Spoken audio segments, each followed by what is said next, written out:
Now, tonight we've been focusing on a lot of the technical aspects of your first time, but let's never forget about those feelings you might be having. So here at Gay SA Radio, we're committed to bringing you the full Monty. And so in that vein, with us on the show tonight, we have Bruce Little to give you a little bit more advice on what to do on the emotional side of things. Do you think it's totally necessary to come out as MSM?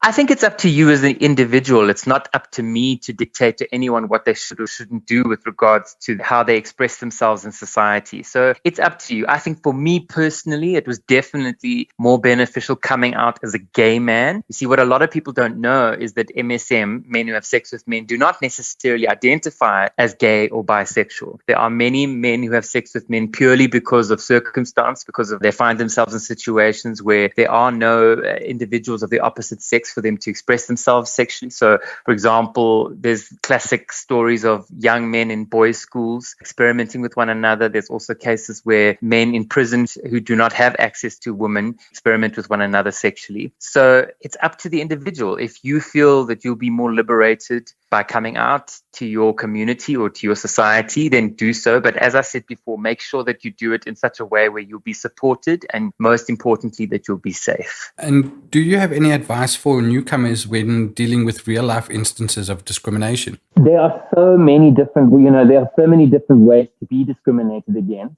So, for example, there is trolling on social media. There is outright assault. There is also internalized homophobia where certain members of the LGBTQIA plus community are discriminatory and sort of negative towards other members of the community. So each of those instances would require a unique and different response, obviously. But in general, I think, so when dealing with matters to do with discrimination online, I find personally the best way to deal with those situations is to block that person. Don't give them the gratification of responding. So block that person, delete them. Treating somebody as if they never existed in the first place is one of the most powerful things you can do. So if you have someone who's trying to intimidate you on a dating app or on your Facebook profile or on Instagram, block.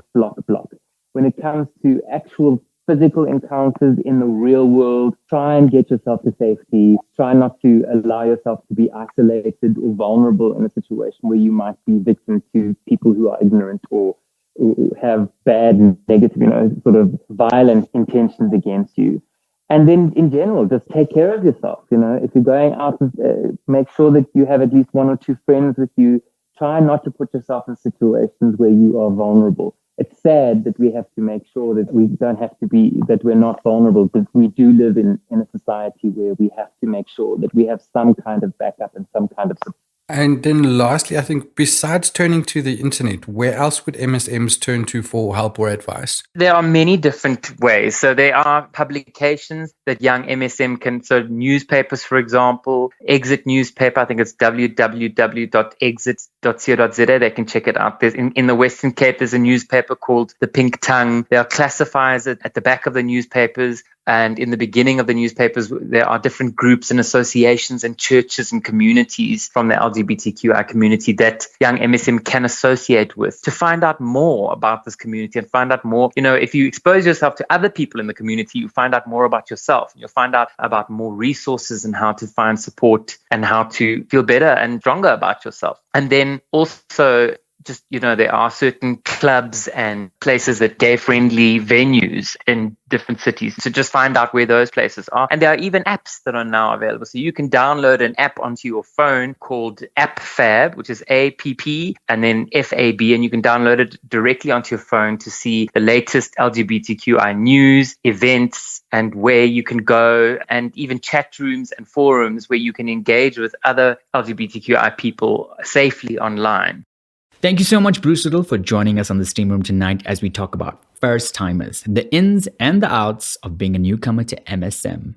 The Steam Room is brought to you by the South African National Department of Health's Phila project.